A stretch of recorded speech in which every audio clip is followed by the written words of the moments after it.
warfare. Red alert, it's warfare. We mentally and physically caught in the crosshair. The fight is for the soul, so many have lost their son. They trying to change your image like women in false hair. The cross bear, the image that the lost share. Unaware Satan's declared war and all's fair. It cost their souls a fortune. The scorching 70 times hotter than the earth's portion. Caution, red alert, caution. They sizing up my people like a slave auction. I told us taking on the soul of every lost one. Run, son, better yet, retreat, son. The beast run the system for a simple reason. Control thoughts that haven't been taught is treason. Think, son, better yet, reflect, son. The rate of maximum state pen erection. The modern day enslaving of dark complexion. With this wicked prison industry out complex, son. Red alert, red alert, red alert.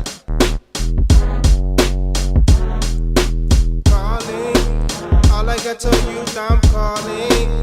This is an urgent warning, because a storm is coming. Red alert, we don't need no more inequality. And we can't take no more police brutality. So when we see one time, only one thing's on our mind. Lock and load. Red alert, red alert, red alert. Red alert, 41 shots the Bronx heard, but still they let the murderers walk like clockwork.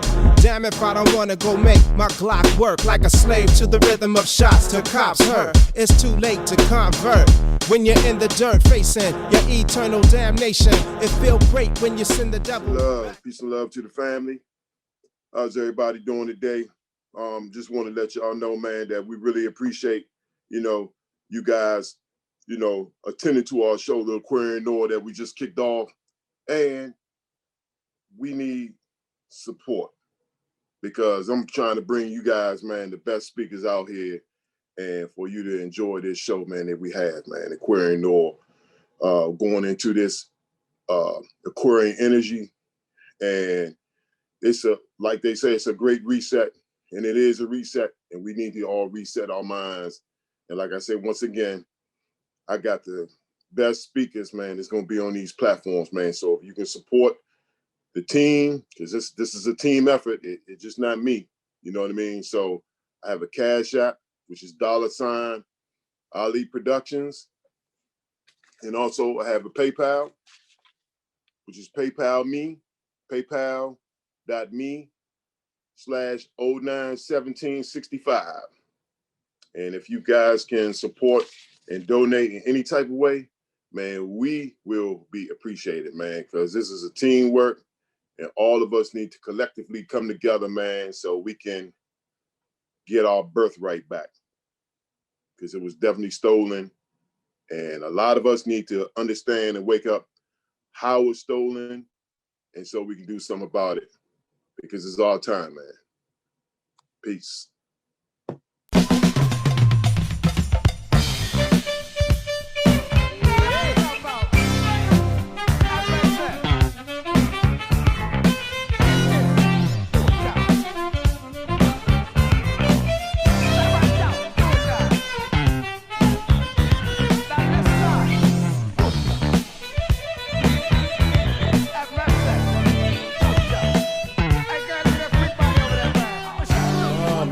Everyone, peace.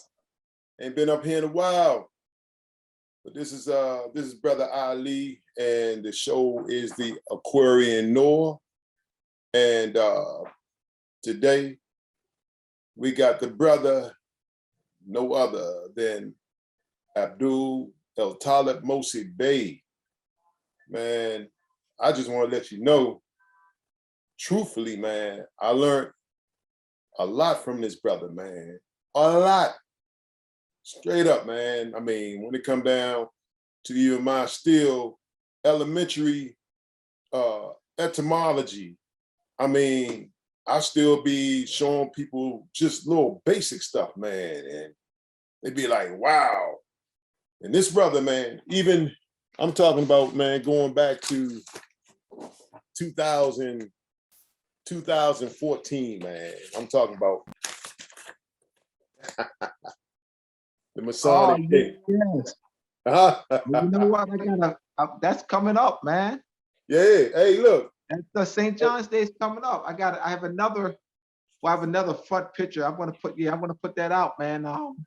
Hey, Stan. Actually, Bring next Abdullah month. up. What's that? Peace, brother. Peace. Yeah. I want Hey, look, to that next month. man. Look, this right here, man. Next month You know, or beginning of May. it never goes out of style, bro. It never goes out of style, man. When you talking about, you know, Boaz and Jockin, I mean, you can right now, I mean, even though it says 2014, That's ancient knowledge. I think it's ancient knowledge. Never goes out of style. No. Okay, look, check it, man. With timekeeping and measurement, you know, right. So I'm speaking at a Masonic convention then with Morris Wright's April 1st, Friday, April 1st, actually next Friday. But yeah, bro, you know where it's gonna be. Atlantic City, Tropicana. You're welcome. You best I can bring guests. Man, I'll see the flyer. Huh? You know the last Masonic thing we did, right? Yeah, I'm gonna send you the flyer when we get done, so you can, can just come with me for the day. We're gonna stay over. Shim Terrence and I will be there for 2 days. Okay. And so you could come like Friday or Saturday. Right. Just let them know that you're with me. Hey, look, man. Another thing, you know, he also did this a long time ago. Attributed to the names America and American, how the Europeans falsely claimed the name of the land of the Moors. Yep. Yeah, look, man. Hey, look, I'm telling you, all of the information that you wrote, man, it's so vital. It's so vital, man. And people be like, man, where you getting that stuff from? Well, first of all, it's not stuff, man. This stuff, it's information that people made sure we never get a hold of, man. So you can actually know who you are. This is like in that book right there. It says it's like if you would have asked, I'm just saying, Joe Biden, if you was to ask him, are you native to the land? If you was to ask him, are you indigenous to the land? Are you aboriginal to the land? I'm talking about America. The Aboriginal. Are you the original people to the land of America? Mm-hmm. He would say no. He would say no. Yeah, he's not going to say yes. He would have to say no. He would say no. So using that analysis, that reasoning, and all of those things, man, Joe Biden would be considered, he's not an American. No. And that goes for, I'm using him as an example, but that goes for, and it's no hatred here. It's just telling you the truth about how stuff really is, man, and how things are coming about right now. I think all this turmoil that we're going through, man, right now is because the indigenous, the aboriginal, the native people of this land, man, and of the world are starting to wake up and realize, man, who they really are and what happened to us. You know what I mean? And you can't keep on lying, because one lie leads to another. You can't keep on lying. So they put us to sleep, man, in so many ways. Yep. It's just like me and my son had a function to do Saturday, but Friday night we had to go set up down at Freedom Plaza, and I'm looking at all the people, man, out there partying. It's in this downtown DC, right? Mm-hmm. All the people out, man, just partying, man. I mean, like it's like we not at war. They partying hardy, man. I'm talking about, man, in the streets, just like it's so they have put us to sleep, man. And while they put us to sleep, man, you partying and getting high and you drunk or whatever you doing, man. Here they go doing all their dirty work that we seeing right now. And after we get through partying and having hangovers and all that stuff, man, what we do is when they lower the boom on us, then we say, man, what happened? Where this come from? You know what I mean? And all of this is by way of us being asleep, man. Hey, look, another thing. So when you say, like you said, brother, and we're gonna get into this part 2 of what you've done. Yeah, part 2 coming up. Mm-hmm. But when you get into, well, talking about the United States,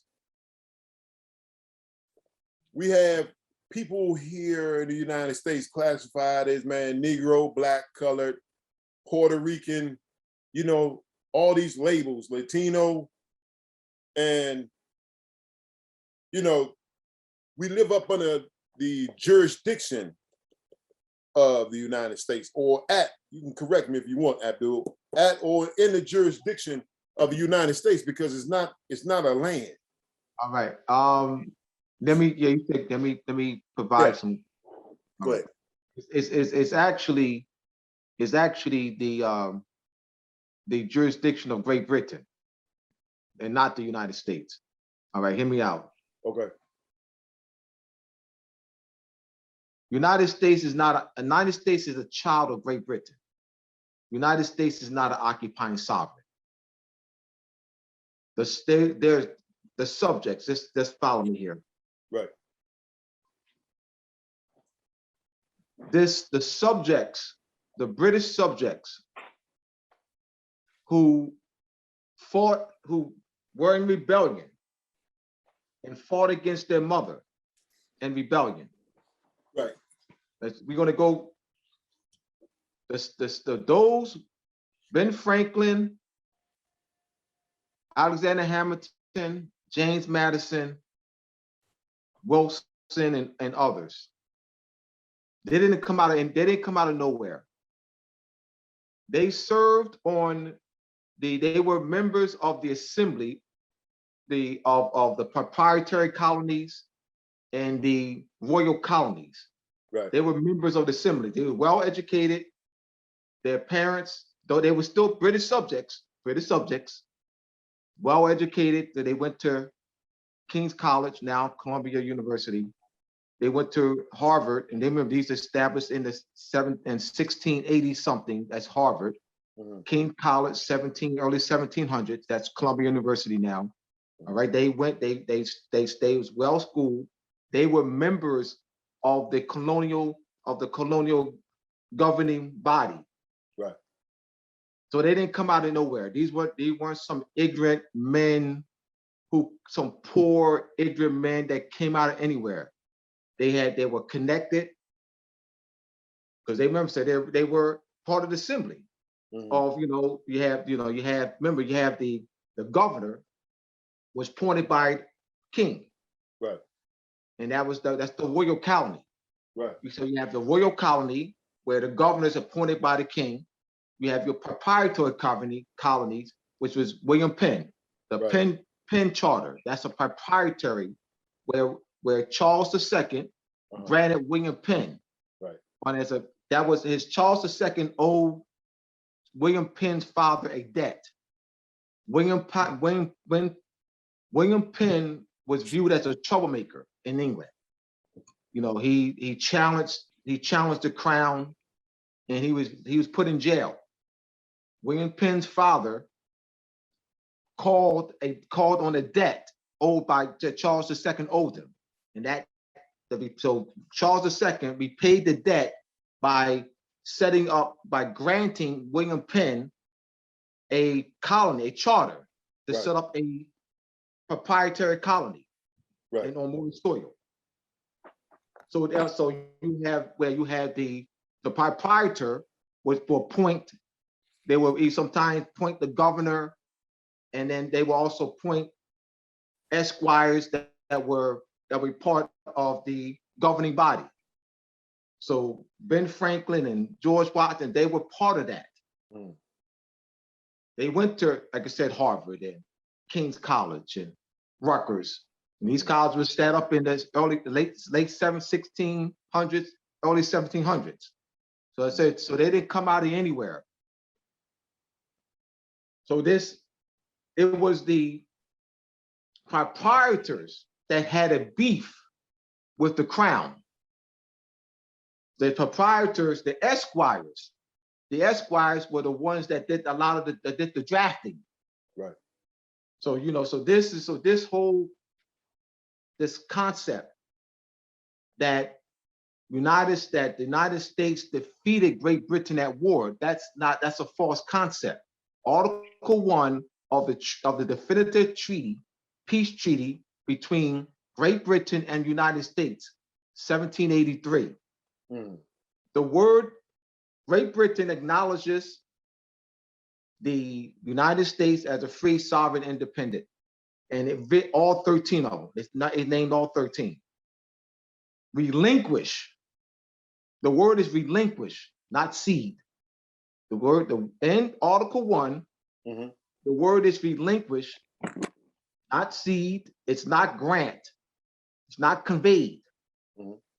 And the treaty of peace, then treaty between France and Great Britain, those are two occupying sovereigns, France and Great Britain. That ended the 7-Year War. Right. France ceded to Great Britain.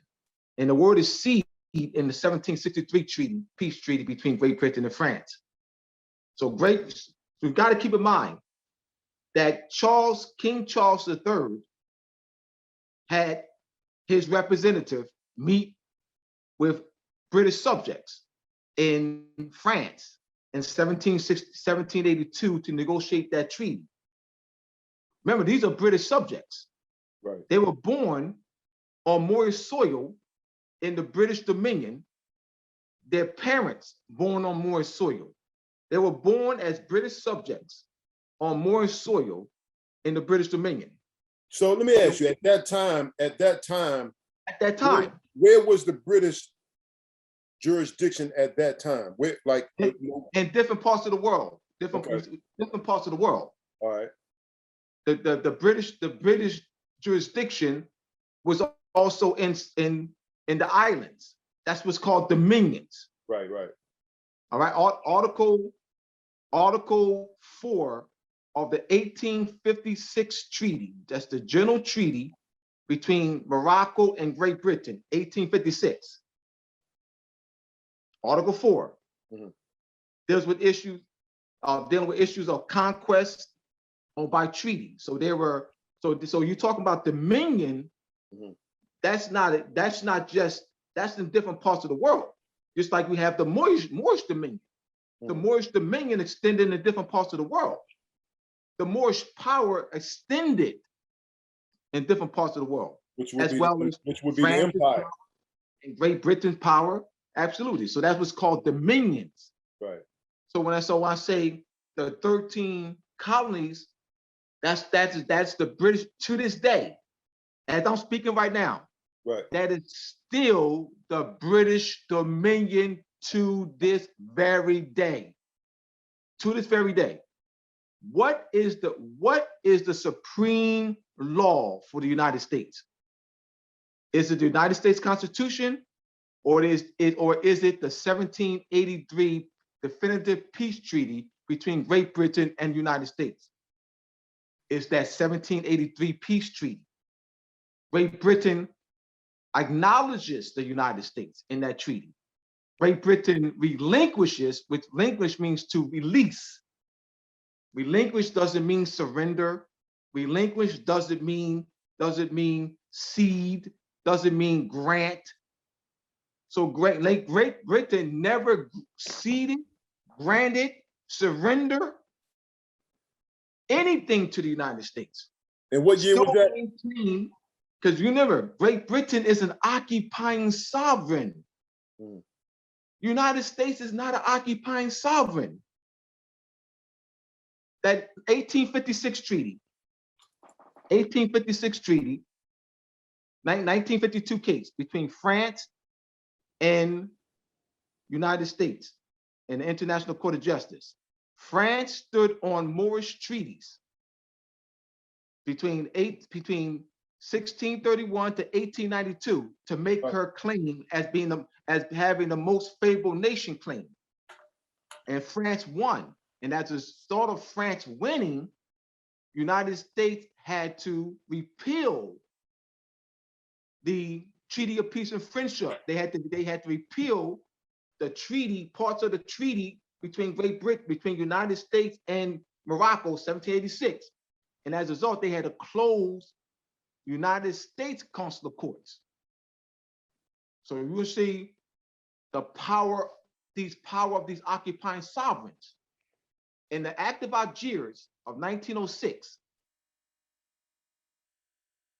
when it comes to European questions concerning Morocco, the United States does not have a say. Once again, when it comes to European questions concerning Morocco, the United States does not have a say. Why? United States is not an occupying sovereign.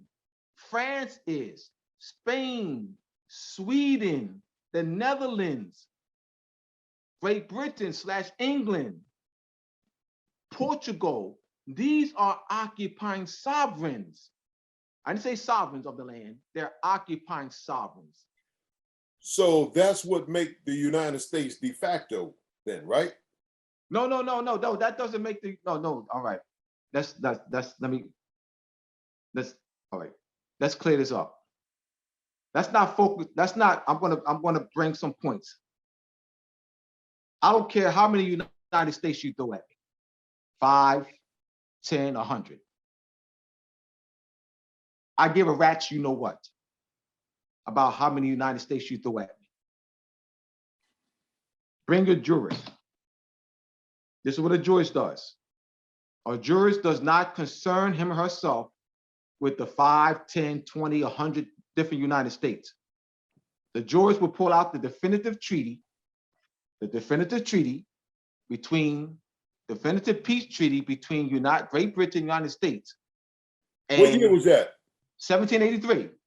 The 1783 definitive peace treaty between Great Britain and United States that ended the Revolutionary War.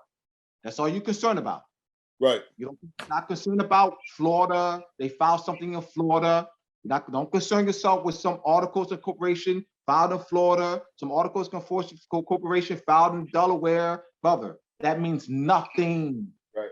All that matters is the United States that signed the Treaty of Paris, 1783, between Great Britain and the United States. Is all that matters. The only United States that allowed, to this very day, that is allowed to operate is the United States that signed that Treaty of Paris. It's just that simple, y'all. Let's not overcomplicate this. Let's go to the instrument. Go to the instrument. What United States? You got 100 United States over here. I got you. Y'all in line, 100 United States. Raise your hand. Which United States signed this Treaty of Paris in 1783? Raise your hand. Which one? Which one? Well, there's 100 of them. No. There's no. Which one? Which one? No, the one that filed articles of incorporation in Delaware in 1913, whatever it is. The one that filed in Florida, that didn't sign the Treaty of Paris. The only one that's allowed to operate to this very day in the British Dominion on Moorish soil is that one that signed the Treaty of Paris, Article 1. So that's the Freeman groups. The Freeman groups are doing that because they don't know this. The Freeman groups don't know this. So they get caught up with these different United States and stuff. No. Great Britain acknowledges United States, viz. all 13. Which one is that? Which one is that? Let's go to, let's further explain. What was Lincoln doing? Lincoln was preserving the integrity of that Treaty of Paris. That is the supreme law for the United States. When the states broke away, let me explain this, Ali. when the states broke away, what was the issue? What was the issue leading up? Why did they have the Constitutional Convention? Because the states violated that Treaty of Paris. The main issue that was on the table in 1787 during the Constitutional Convention, and that was the impetus to the Constitutional Convention, was the Treaty of Paris that the states had violated with impunity, the war debts with Spain, France, and the Netherlands, and the laws of nations. And this is the book. This is the book that they read. This is Vital. He lived from 1727 to 1767. They had this book. This book, Vital, was at the center. The laws of nation. So they had to make sure, because they could not keep under the Articles of Confederation, they could not keep the states in check. They couldn't keep the states in check. The states were violating the Treaty of Paris. They were with impunity. This is another side, man. You talking about the colonies? No, not the colonies. No. All right. The colonies did not break away. The colonies and the states are not the same. Okay. The 13 colonies and the 13 franchise states are not the same. All right. The 13 colonies did not become the 13 states. That's a falsehood. The colonies, let's look at the charter. Let's go to the contract. Right. Let's go to the contract. Got this light behind me. Let's go to the contract. Let's go to the charters. Let's go to the proprietary charters. Let's go to the royal charters. Let's go to the charters that are also or by corporations, Virginia companies. Let's go to those charters. Those charters were granted by English crown. So you say that the colonies became the state. All right, show me the contract. Show me the amendment. Show me the amendment of the royal charters where it's amended, the contract is amended.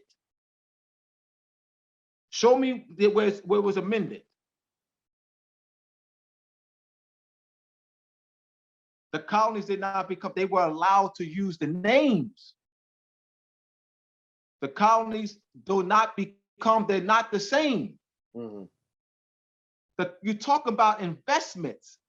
You say the colonies, you're talking about the Privy Council. You're talking about high merchants who invested in. You're talking about stockholders. You're talking about transferring the stock and investments. That never happened. The colonies and the states are not the same. Okay. So it's about clearing up misconceptions, man. Right. About clearing up misconceptions. Yeah. So it's important. I had pulled this Treaty of Paris up 1783. Yes. And it says the Treaty of Paris signed in Paris by representatives of King George III. Yeah, go to Article 1. Let's go down to Article 1. I want them to get, because the other part, the introduction part is long. Go to Article 1. Hold up. Let's go down. See Article 1.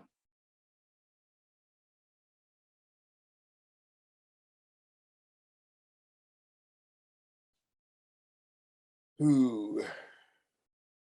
You don't see it? Hold up.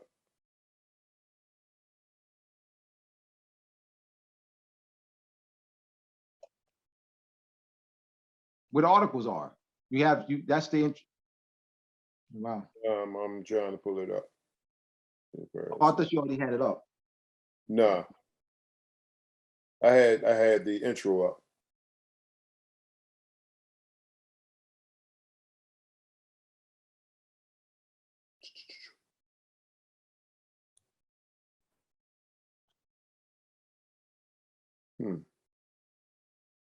I'm pulling up Article 1, but it's not It's not coming up. Look up, go to the PDF, look up Hold on, 1783, okay, here you go. I got it. Article 1. Yeah, so it says Article 1. His Britannic Majesty acknowledges the United States, New Hampshire, Massachusetts Bay. It says viz, V-I-Z, which means namely. So it's namely, okay. each of them. That's how it is in Articles of Confederation. Okay, namely New Hampshire, the Massachusetts Bay. It says Rhode Island and Providence Plantations, Connecticut, New York, New Jersey, Pennsylvania, Maryland, Virginia, North Carolina, South Carolina, and Georgia to be free, sovereign, free, sovereign, and independent states. Right. Not done. We're not done. That he treats with them as such. As for himself, his heirs, and successors, relinquishes all claims to the government, propriety, and territorial rights of the same in every part thereof. All right, the word stop there. The word is relinquish. Relinquish does not mean cede. And when you talk about you talk about a session ceding, the personal rights are not ceded. You cannot receive personal rights and property. Right. The word, so the Great Britain never surrendered. It doesn't read surrender. Relinquish doesn't mean surrender. Relinquish doesn't mean grant. Relinquish doesn't mean cede. Relinquish doesn't mean convey. Right. It means release. It means agree to remove the troops, but they maintain the interests. Wow. They're maintaining their investment interests.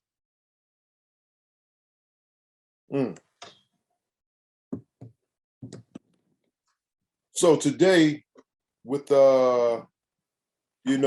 when we talk about the United States Constitution, all right, it was that Article 6. Article 6. Yeah, where it speak of why is that there? Why is Article 6 there? Yeah. So what would all debts or engagements enter into before the adoption of this Constitution shall be valid against the Constitution as against the Confederation. Right. All debts or engagements. All right. So that's debts with France, Spain, the Netherlands, Great Britain. Engagements. That's the Treaty of Paris. All right. You also have the Treaty of Peace and Friendship between Morocco and the United States. So they're bound to that. Shall be the supreme law of the land, because it is the supreme law for them. That's the supreme law for the United States. The United States Constitution doesn't allow them to operate in the British Dominion. The United States Constitution does not allow them to operate in the British Dominion. The United States Constitution does not allow them to operate in the British Dominion of North New Jersey. The United States Constitution does not allow them to operate in the British Dominion of North Carolina, South Carolina, Pennsylvania, and Maryland, Virginia, Connecticut, Rhode Island. The United States Constitution does not allow them to do that. It is the Treaty of Paris. So when we in court, or if you go to court or you send your papers, whatever, we need to be bringing up this Treaty of Paris. No. No? No. All right. You said when you in court, you need to bring up the Treaty of Paris. We should not be in their courts. Hear me out. The Treaty of Peace and Friendship of 1787 between United States. Let's go to the contract. Let's go to the treaty. Look, I'm glad you brought this up. That treaty does not state anywhere in there where United States courts have power to hear Moorish cases. Show me in the 1787 treaty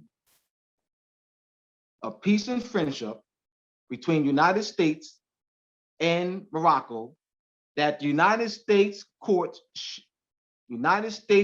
shall have power to hear Moorish cases. Where's that? They don't have power. We're relinquishing the power. We're relinquishing the power. We're relinquishing the power of the Moorish consul. Only the Moorish consul, only the Moorish consul, not United States Supreme Court, not United States district attorneys, not United States prosecutors, no state prosecutors, not Joe Biden. Only the Moorish consul, only the Moorish consul has power to hear Moorish cases. When a Moor is the defendant, only the Moorish consul. You have what's called extraterritorial consular jurisdiction. So there's Articles 20 to Articles 24 of that Treaty of Paris, Treaty of Peace and Friendship, are what's called extraterritorial consular jurisdiction. Only the Moorish consul has authority. United States Constitution does not have power, does not give power to any Moorish consular court to hear Moorish cases. This we gotta go to the treaty. So when we go to the courts, the problem is, Ali, of a lot of misconceptions. You got misconceptions upon misconceptions, and are not understanding the laws of nations. We must come to understand the law of nations. We must come to understand treaty. When you're going to the courts, state courts or United States courts, you are relinquishing the treaty power. We're doing it. We have to facilitate. We must bring Morocco, our mother. Our mother is in a coma. Our mother's been in the hospital for over 200 years in a coma. She's been in a prolonged, our mother behind you is in a coma, a prolonged state of political inactivity. She's been in a prolonged state of extinguishment. Her children are getting their butt whipped by foreign powers while she lies in a hospital in a coma for over 200 years. That means a political inactivity. State. So we have to revive the statehood. We must revive more statehood. Reversion to sovereignty. Recover the lost Moorish sovereignty. So that Moorish flag can protect us. Right now, that Moorish flag does not protect us. That mother, our mother behind you, does not protect us. Hear me out. You said, what do you mean, Abdullah? Yeah. Well, in order for her to protect, you have to restore her. You have to recover the lost Moorish sovereignty. You have to restore Moroccan statehood. How's she going to protect you when she's still in a coma?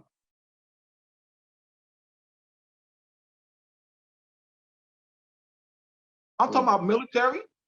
I'm talking about we enter the international community. We enter the international community. We establish our relationship with the treaty nations, France and Spain and Great Britain, the Netherlands, Belgium, Sandia, and Denmark. That hasn't happened. How's she protecting us? We talk about military. Right. We talk about, in all way be able to negotiate all the treaties where we can set up consulates and embassies. All right. Hear me out, Ali. You're in France on a United States passport. That's the only way you're going. Only way you're gonna go to France. Only way you're going to France, Ali, right now. The only way you're gonna go to France is through a United States passport. No, we're going to have a Moorish passport. All right, no problem. You're going to France, but you're not want Moorish passport. I got you. Where's the Moorish embassy? Where's the Moorish embassy in France that we set up? Where's the Moorish consulate in France that we set up? All right, there's an issue. Ali, there's an issue. Ali's in the dispute with a French citizen. Where you gonna go, Ali? Where you gonna go? You're in France. There's a dispute. You have a dispute with a French citizen. Where you going? Mm-hmm. You're going to the United States Embassy. That Moorish flag don't protect you. You're going to the United States Embassy. Let's talk real time. Brother, I want freedom for our people, brother. I want freedom in the worst way. No one on this planet wants freedom for our people more than me. So let me ask you this, Abdul. So how do we go about setting that up, freeing our mother? All right. Good question. All right, article, let's go to Moors and Masonry part, Moors and Masonry, part 2, chapter 5, chapter 6, 7 and 8, chapter 6, 7, 8. There's 12 chapters in Moors and Masonry. It'll be 12 chapters in Moors and Masonry part 2, which is not out yet, you know. Be coming your way soon. Right. Chapter 6, 7, and 8 addresses your answer. Addresses your question. Answers your question. Let me read all 6 chapters. Let's go. All right, here we go. Chapter 6, the Moorish and Pure Restoration Caucus, facilitating political unity in the various Moorish communities through nationality and civic education, structured government, and written constitutions. Chapter 6 teaches how the Moorish and Pure Restoration Caucus has been working to restore the law of nations, public international law, and treaty protection to the Moors through the facilitation of political unity in the various Moorish communities through nationality and civic education, structured government, and written constitution. Chapter 7 of Moors and Masonry part 2. Recovery of lost Moorish sovereignty and the restoration of Moorish statehood through political legitimacy, permanent population, national constitution, and government. Moorish treaties as evidence for reversion to sovereignty as an old and original state claimed when re-entering the international community of nations and reapplying the principles of the laws of nation. So you have the Montevideo Convention of 1933, the Montevideo Convention of Rights and Duties of State of 1933. We're talking about implementing that. Article chapter 8, the history and principle of extraterritorial consular relations, treaty protection in foreign jurisdiction under alienage. In the United States Counter Memorial, there's 600 pages. The United States, in international law, a objection, a motion to object in international law is called a counter memorial. United States wrote a 600-page counter memorial in objecting to France's claim in 1952 case in the International Court of Justice. And in the 600 pages, United States chronicles have excerpts of various extraterritorial consular jurisdictional clauses and treaties, and with various treaties dating back to the 1600s, treaties between Spain and France, Denmark and France, Denmark and Spain. And in there, and in those extraterritorial consular jurisdiction clauses, for example, if a Spanish should injure a French, only the Spanish consul should have jurisdiction to hear the matter. It doesn't say the French courts. Doesn't say French courts shall have jurisdiction to hear the matter. Ali, we must come to understand these principles of the laws of nation, Ali. Has not been for a lack of activity, Ali. We know it hasn't. A lack of understanding, misconcepts Alexander Hamilton and James Madison used this book. Alexander Hamilton and James Madison led the way in the principles of the laws of nation. They wrote in the Federalist Papers that we must be adhered to the principles of the laws of nation. That's public international law. We must rise as a people. We must rise, Ali, with the knowledge of the laws of nation. We're not part and parcel of this city government. We're not founders of the United States. The United States Constitution is not the supreme authority. The United States, the supreme authority, the United States Constitution is not the supreme law for the United States. The supreme law for the United States is that 1783 definitive peace treaty between Great Britain and the United States. That is the supreme law for the United States. What acknowledged them? What allows them to this day, that treaty? They gonna shit on that? Or shit on that? I dare them. I dare them shit on that. Please shit on that. They did. They did. They did. And that's why they had the Constitutional Convention, because the states were pooping on it. The states were pooping on it. They weren't shitting on it. They had to put that in check because it would have caused another war. That was on the table, Ali, the definitive peace treaty, because that's the law for them. This false history crap. False concepts, brother. The false concepts been holding us back, brother. I'm talking about those in the conscious Moorish community. The false concept, brother, has been holding us back. Not in lack of inactivity, brother. It's not because of lack of activity. False concepts. False concepts, brother. So let me ask you. So in Moors and Masonry Part 2, right? How does Part 2? And I know you hit on a little bit, but how does it really address the issue of nationality? All right, good question. When you're talking nationality, nationality is the national identity of a class of people belonging to a nation state by consanguinity, descent, and national origin. Hear me out. In the principles of the law of nation, the principle of injuring one person does not exist.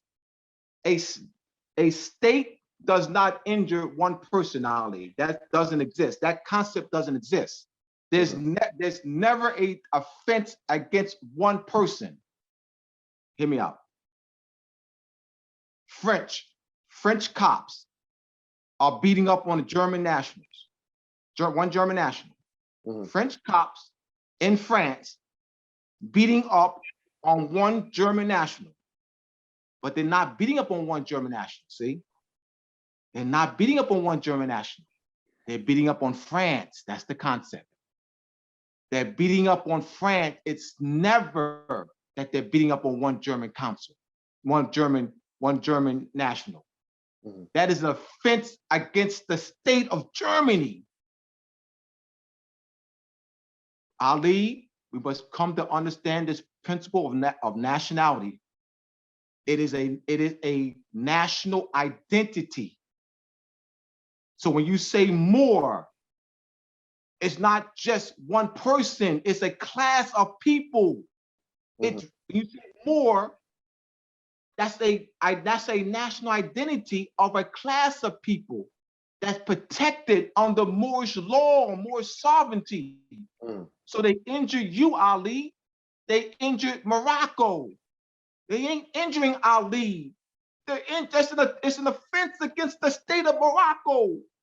But you have to restore that principle, Ali. You have to structure.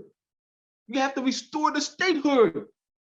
We've been, brother, it's misconcepts. This, they injured Ali, they injured this person, they injured this, the cop injured this, the cop injured. No, it's an offense against the state.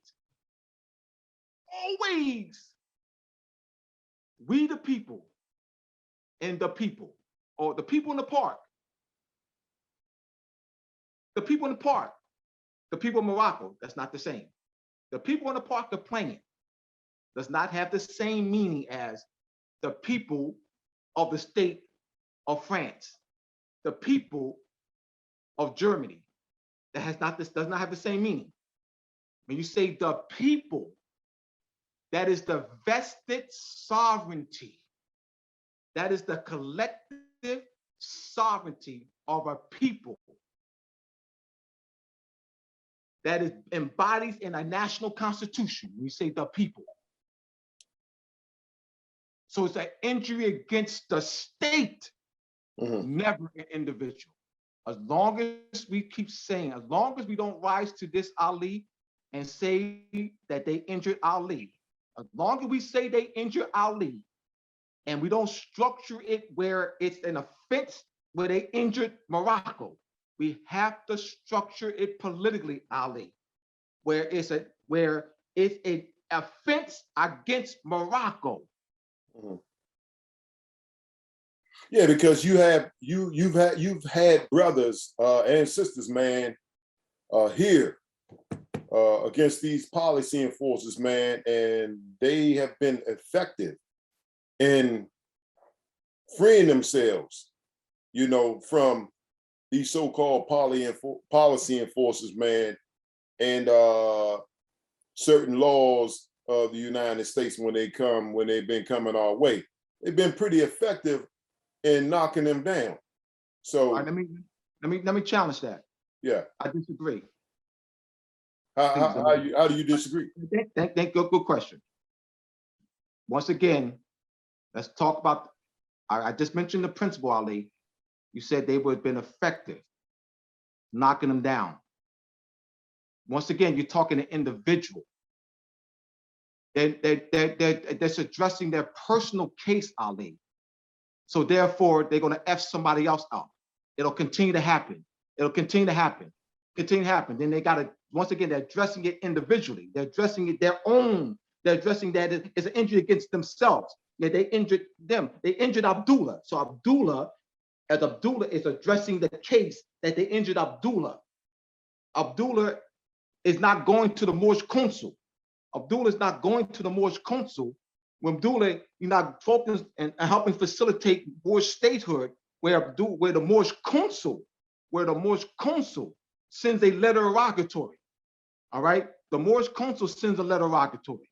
All right, now it's the what where Abdullah is seeking an international remedy. Abdullah is seeking an international remedy where it's now being addressed as an offense against the state of Morocco, where now the whole issue, so it stops happening. You're addressing what you're saying, Ali. I got you, Ali. I've heard 28 years, Ali. 28 years I've seen it. 28 years, Ali. They're addressing their personal. They're addressing it as an offense against Abdullah. Offense against Abdullah. They're not addressing it as offense against Morocco and the Moorish consul. They're not seeking an international remedy with full treaty enforcement. They're not sending it to the Moorish consular court. And then they have to come to the Moorish consul. They're seeking it. It's just for themselves, Ali. So wherefore it will continue. Then it happens again. They got to do the same thing. It happens a year from now, they got to do the same thing. It happens to somebody else in Florida. It does the same thing. Somehow in California, North Carolina, South Carolina, boom, boom, boom. So now, next 5 years, they messed up 100 Moors. There's 100, 200, 300 Moors. These 300 Moors is addressing it individually. That's what I mean, Ali. That's what I mean. They haven't done that. So so they have not addressed it in the law. They have not addressed it, Ali, in the confines of the laws of nation. They have not addressed it, Ali. Yeah. That one Chinese woman was disrespected, abused, right? What they do? What happened, Ali? One Chinese woman. What happened, Ali? What did Congress do? Congress did what? See? Because it was an offense. It's not what? One Chinese woman. It's an offense against the state of China. That's what I'm talking about, Ali. Where now it's addressed in the international level, Ali. It's addressed in the international level, where now it applies to all Moors, not just Ali. Oh, phew, on Ali. Oh man, I dealt with that. Tomorrow. Oh, we got to deal with something thing tomorrow. Oh yeah, next week. They got such next week. Something in California. All right, but I thought you addressed it. You say you was effective. Why doesn't it apply to the brother in California, sister in California, North Carolina, South Carolina? You say you was effective. Mm-hmm. No, see, Abdullah, you misunderstood me, Abdullah. See, when I say it was effective, Abdullah, I'm just saying for myself. Oh, then that's not what I'm talking about. That's not the laws of nations. Mm-hmm. Thank you, Ali. I appreciate you. Please, that was very timely, Ali. Very timely, brother. That is needed, brother. That is what I'm talking about. That is one of the misconceptions that I was talking about that's been out there for 100 years. That's not it. That's not the laws of nation. That's not it. Thank you, Ali. Appreciate it. So let me ask you this. So what are the presumptions and assumptions that police have about the Moorish nation? And why do presumptions and assumptions exist? And how does Moors and Masonry Part 2, how does it address this issue? All right. The assumption that the police have and local agencies, state agencies, and city agencies have about the Moorish nation is that the Moorish nation was established by a group of blacks who are citizens of the United States. Right. A group of blacks who are citizens of the United States as a religious, it's the anti-government group, domestic, they don't abide by the laws. All right. Right. So Moorish nation, so the assumption that the Moorish nation is not in the laws of nations. The assumption is that the Moorish nation is not in the international community nation as China, France, Mexico, Nigeria, Germany, England, Japan. The Moorish nation is not is not in that confines of the laws of nations, not in a group like that. It's a religious order that's established by blacks who are United States citizens, and they're trying to flee, trying to evade taxes, you know what I mean? And they don't like, they're anti-cops, and anti-cops, and they're anti-government and things like that. That's the assumption and presumption. Right. That's out there. All right. Now let me go further. Moorish nation. The term Moorish nation. Well, it's not the same as China, like Chinese nation. Mm-hmm. The official name of the Nigerian nation is Nigeria, not Nigerian nation. Mm-hmm. The official name of the French nation is France. The official name of the German nation is Germany. Mm-hmm.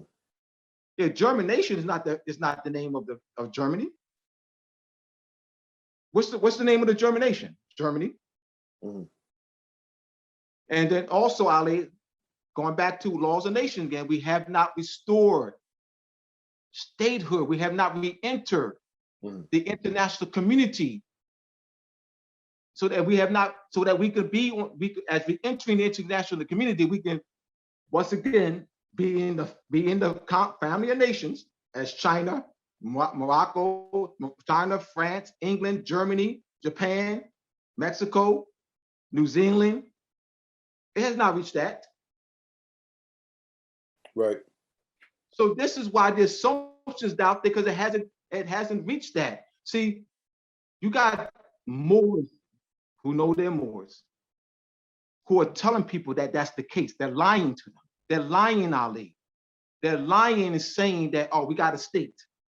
You know, we did it already. Juali did it already. Juali didn't do such thing. Juali didn't do that. Ali, let's look at the laws. Let's look at the law of nations. Let's go to recovery of lost Moorish sovereignty. That's in the laws of nations, public international law. How does a state that was temporarily extinguished, lost her personality of law, how does she recover her lost sovereignty? Does she go to a foreign power, i.e. Cook County? Does she file articles of corporation in Cook County, and that paperwork that was filed was created by the statute of Illinois? Cook County is a creature of Illinois, established through a statute of Illinois in 1895. And Illinois is a state in the Union of the United States. Is that doing it? Is that doing it? Is that recovery of lost Moorish sovereignty? Let's go to the laws of nation. Let's go to the laws of nation, and look at states that have lost her sovereignty or personality of law, and how they recover it. How they re-enter the international community as an old and original state. That's not how you do it. It hasn't been done. So this Juali did it already. They don't, Ali, once again, brother, it's not because of a lack of activity. It's because of the lack of knowledge of the laws of nation, brother, of treaties, of extraterritorial consular jurisdiction. How does Moors and Masonry Part 2 address this? Articles chapter 6, 7, and 8. Let me read this. This is the brochure of the Moorish and Pure Restoration Caucus. All right. In June 2019, over 50 Moors assembled to form the Moorish and Pure Restoration Caucus to bring our people, now classified as Black, Negro, Colored, African American, Latino, Spanish, Indian, etc., back under the tree of divine, natural, and positive law, so as to reconnect to the principles of our ancient mothers and fathers as the founding civilized people who first inhabit and cultivated the earth.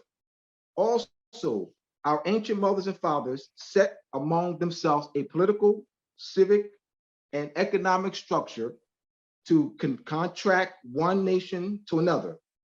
The Moorish and Pure Restoration Caucus observed that addressing centuries, here we go, the Moorish and Pure Restoration Caucus observed that addressing centuries of European colonization of mass land, of European colonization of Moorish land, and the mass denationalization through modern constructive race paradigm as the root cause of generations have brought about mass incarceration, crime, drug abuse, homelessness, poor housing conditions, poor health care, miseducation, and high illiteracy would be a daunting task, would be a daunting and never-ending endeavor if continued on a case-by-case basis.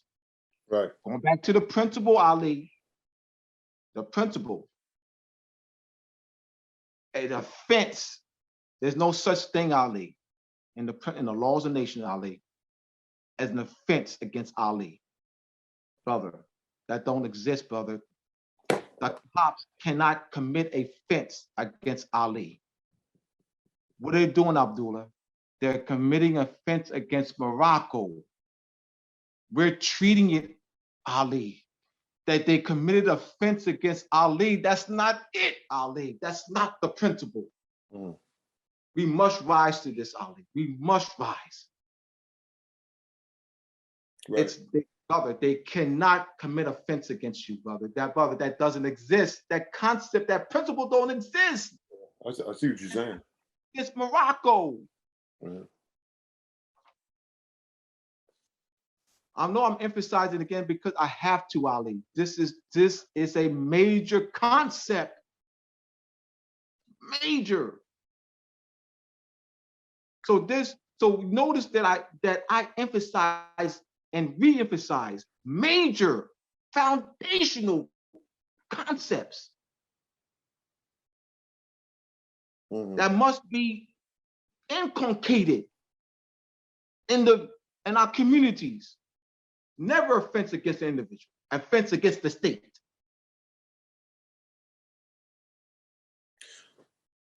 So look, let me ask you another question, man.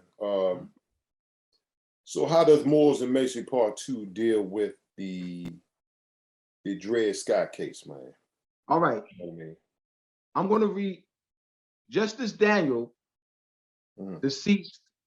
He was the Supreme Court, one of the Supreme Court justices during the Dred Scott case between 1854 and 1857. This is his statement in the case that the African Negro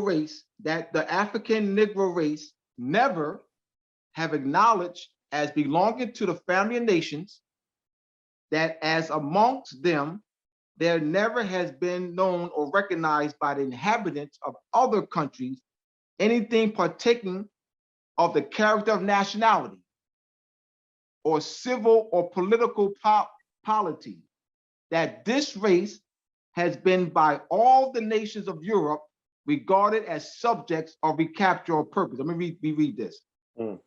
This is Justice Daniel, Supreme Court Justice during the time of the Dred Scott case. That the African Negro race never have acknowledged as belonging to the family of nations, that as amongst them there never has been known or recognized by the inhabitants of other countries anything partaking of the character of nationality or civil or political polity. That this race has been by all the nations of Europe regarded as subjects of capture or purpose. All right. Let me address the subjects of capture or purpose or purchase. The subjects of capture or purchase. That's post-millennium. Once you go to the laws of nation, post-millennium is in the category of war and captivity and purchase. Right. The 14th Amendment does not address post-millennium. POSTLIMINIUM, post-millennium. The 14th Amendment doesn't do it. What is the assumption? The assumption and presumption about Justice Daniel's statement is that he's some white slave holder that wants to keep Black people, Negroes, enslaved. He wants to continue to use Black people, Negro people as a labor force. All right. That's so 25,000. Brother, you can get 25,000 attorneys, Moorish attorneys who are in the legal fictional category Black. They will look at it this way. 25, okay, what school they went to? 25,000 Moors who are in the Negro, in the Black legal fiction category will look at it as, oh, he's a racist. Justice Daniels, a racist white old man. He doesn't, he wants to keep Black people enslaved and so forth. So what? So they're now recognizing what African Negro race? That's not a nationality. African's not a nationality. Right. Negro's not a nationality. So there's no character nationality. So where's he off? No character nationality. Let's go to the Sunday v. Moors case, Ali. Let's go to Sunday v. Moors, 1790. Right. Let's go 56 years.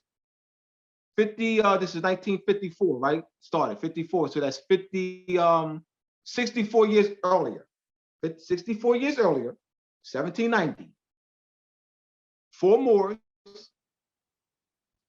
after purchasing their and their wives' freedom, they petitioned the South Carolina General Assembly for clarification, that's the legislative body, for clarification of their legal status. They had already purchased their freedom and their wife's freedom. Why did they petition the South Carolina legislative body for clarification of their legal status? What was the decision that South Carolina had no authority to over them? Why? Because they were subjects of a prince in alliance with the United States, Treaty of Peace and Friendship. What formed the alliance? The Treaty of Peace and Friendship between the His Imperial Majesty, Emperor Morocco, and the United States of 1787.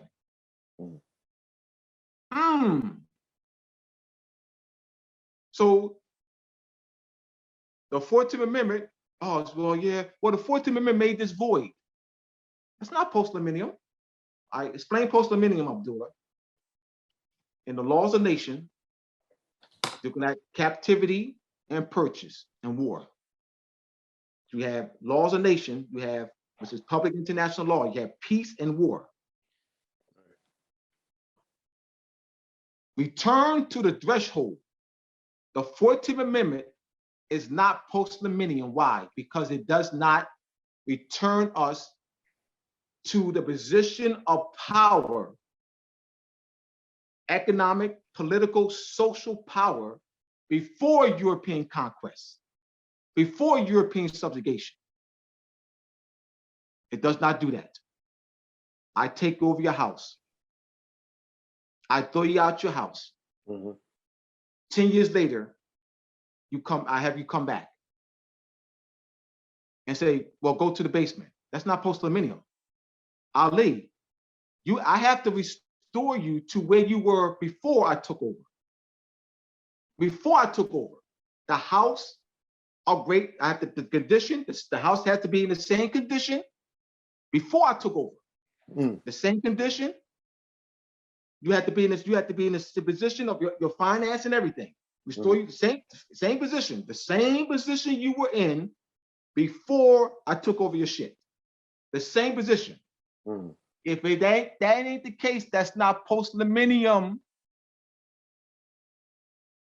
It can't be you in the basement. I'm licensing you. I'm coming down to the basement. Give me, you're paying me rent in your own house. Hold on. Whoa. How's that post-millennium? All right, hold on. But before Abdullah took over, I wasn't paying Abdullah rent. In fact, Abdullah wasn't in the house. Like, how's that post-millennium? Before Abdullah took over my shit, I wasn't being taxed by him. Right. Before Abdullah took over my shit, I wasn't being licensed by him.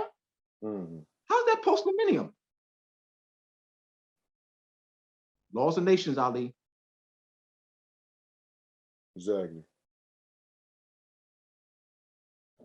Good concept there, brother.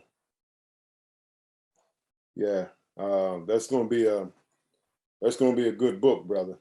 I can't wait till it come out, man. Just to have it up under my other collections of you. One more thing I wanted to ask. So how can the Moorish bilateral treaties with European nations from 1631 to 1892 be used to protect us? Good question. Now I'm going to give you a stare decisis case in the International Court of Justice, 1952, that we can use. That is that case between France, 1952 case between France and the United States in the International Court of Justice. France stood on Moorish treaties.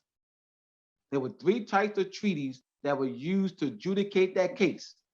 The first type of treaty is the Moorish bilateral treaties between Morocco and European powers. That's France, the Netherlands, Great Britain, Sardinia, Denmark, Belgium, United States. There was so between 1631 and 1892. The second type of treaty that was used to adjudicate that case was the treaty to protect the Act to Protect Morocco, 1880, and the Act of Algiers, 1906. The third type of treaty that was used to adjudicate that case is the Fez Treaty of 1912. France stood on Moorish treaties. France stood on Moorish treaties to make her claim as having the most favorable nation status. Moorish treaties. So that's a case in the International Court of Justice. I gotta address that. I gotta point a reference. That's a solid reference. Right. That's a solid reference to let you know that these treaties have power. So how do we use these treaties? We have to restore, in our Moorish communities, we have to restore Moorish government, principles of nationality in our Moorish communities, organize our people into government structure, establish a national political platform to reconnect with the treaty nations, France, Netherlands, Sardinia, Denmark, Belgium, and where we can deal with government-to-government relations, not individual, not Ali, but no. Ali, you can't go to no United Nations by yourself. You can go by yourself, representing a state. You can go as an ambassador. Ambassador, to the Moorish ambassador to, United Nations. Yes, but you can't go as Ali. You would have to go as the Moorish ambassador you can't go as Ali. It only going to hear matters of states. Right. All right. Yeah. Gotcha. So, brother, let me ask you, where so when is Moors and Mason, when is it coming out? I'll look at that between June and July. June and July. Okay, I can't. So so can you give people the information? How can people order it? Matter of fact, so we can put this up. Mooresandmasonry.org. They can go to mooresandmasonry.org if they want to pre-order. All right, that can be done at any time. This month, next month, June. All right, and that's all people have already pre-ordered, and I'm sure people will pre-order as the dates get closer. All right, and also have other books, How Her Moon and Venus Rule. It's on mooresandmasonry.org. You have that up. You have that. Hey, real quick. Let me. I was reading something in that.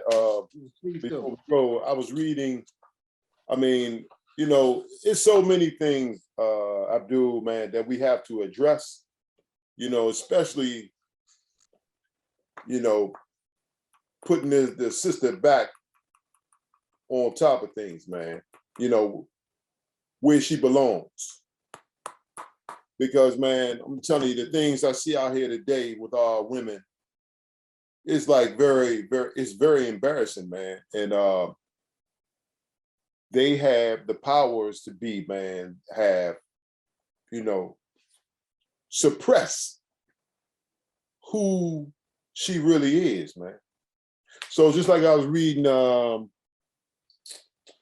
this is in the introduction, where it says the European Crusade and Inquisition military strategy of misrepresenting woman as the cause and the fall of man and the original sin. It's actually a cover-up for the European males taking control of the agriculture, natural resources, and lands of the world's natives. Hey, look, man, we don't never hear nothing like that. They never taught us nothing like that in school. You know what I mean? They never taught us anything on that line, man. So here it is, man. We go 20, 30, 40, 50 years, 60 years of not even seeing anything like that. So when we see something like that, man, it like, bam, like what? The fall of the woman. You know, I mean, woman was always taught to us that, you know what I mean, that Eve and the act that she did is the reason why we're having all these problems as men today. Mm-hmm. And like I say, man, if you think with common sense, man, it's like for you even to believe that the woman came from the rib of a man. If you look at the womb, all of us came from the womb of that woman. Yep. Not just that, but scientifically, all boys were girls first. Yep. And then they turn. I mean, whichever direction the creator wants, you know, to roll in. But I'm saying, yeah, but this book right here, man, we have to restore, man. You know, we have to restore that Moorish woman, brother. And I have the Masonic Compass Square book and the connection to measurement and timekeeping. All right, go to mooresandmasonry.org for that. Of course, you know, Moors and Masonry, Part 1. So Moors and Masonry, Part 1. Yeah, I love that book, right? I love that book, Abdul. You know what I love the most, brother? What's that? That image right here, man. Oh, yes. I love that image because when you show this image to people, man, that image, it smacks them. And it make you, they get confused for a minute. They get discombobulated for a minute and be like, oh, wait a minute, whoa. Why do you have some people that look like me and you? Why is it changed on the hybrid Europeans? You're not used to that. Because they so used to it being reversed. Schools, movies, you know, that image has been reversed. Yep. But this was true. And a lot of people, even when you tell them, our people, man, they be like, man, that I don't believe that. That means nothing. It means nothing at all. You know, it means nothing. I don't believe that. What's that? It means nothing at all. But I'm just saying. So I don't believe that the treaties read that. I don't believe that because that's in the treaties. Right. That's what that really. Ransoming is in the treaties of the 1600s, the 1700s. Right. Oh, I don't believe the letters that read that. Right. Like, I don't believe that this was a major. What do you mean? You don't believe that? What does that mean? You say I don't believe that. Right. Let's analyze that. I don't believe that. Right. Yep. So I also have the Illuminati and Illumination of the Mind, mooresandmasonry.org. Right. Etymology and vocabulary, go to mooresandmasonry.org. And etymology and vocabulary is something that you want. Right. So it's Moors and Masonry. So you have Moors and Masonry.org. Moors and Masonry.org. Right. I want to thank you, brother, for offering this platform to me. And there were very good questions you asked, man. Very, very good questions. Hey man, when the book come out, to really expand and really provide some clarity. It's about, well, we have to provide clarity, bro. yeah, You have to provide clarity, and that very important question about, you know, there's been brothers who have been getting remedy, you know, that's not other, it's not international remedy, bro. hey, look. No contempt. Also, man, I want to give thanks to our sister Cynthia Martin for doing the editing and putting your book out there like that. Yeah, she's on. Yeah, she's added all of them. Yeah, she's a great sister, man, and we In love fact, her. she's gonna do anything more to Macy Part 2. Yeah, Yeah. she's added all my books. Exactly. Cynthia's added all my books. Yep, she got. So, brother, man, hey, look, until like I said, we gave the people your information, and like I said, when that comes out, we have you back on. You probably be back on before. Back on. Yep, have back on. And so, man, appreciate everything you're doing, man. And me and you, we'll talk real soon, brother. But all right, peace. Peace and love, everyone. Talk to you soon. Peace and love. Love.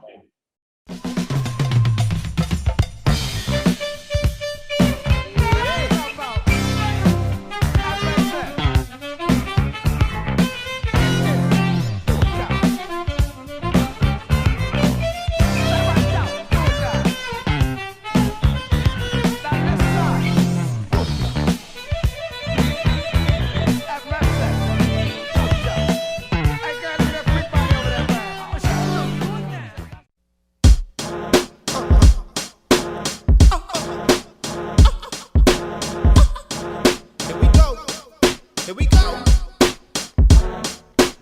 Warfare, red alert, it's warfare. We mentally and physically caught in the crosshair. The fight is for the soul, so many have lost their son. They trying to change your image like women in false hair. The cross bear, the image that the lost share. Unaware Satan's declared war and all's fair. It cost their souls a fortune. The scorching 70 times hotter than the earth's portion. Caution, red alert, caution. They sizing up my people like a slave auction. A toll is taking on the soul of every lost one. Run, son, better yet, retreat, son. The beast run the system for a simple reason. Control thoughts that haven't been taught is treason. Think, son, better yet, reflect, son. The rate of maximum state pen erection. The modern day enslaving of dark complexion. With this wicked prison industrial complex, son. Red alert, red alert, red alert.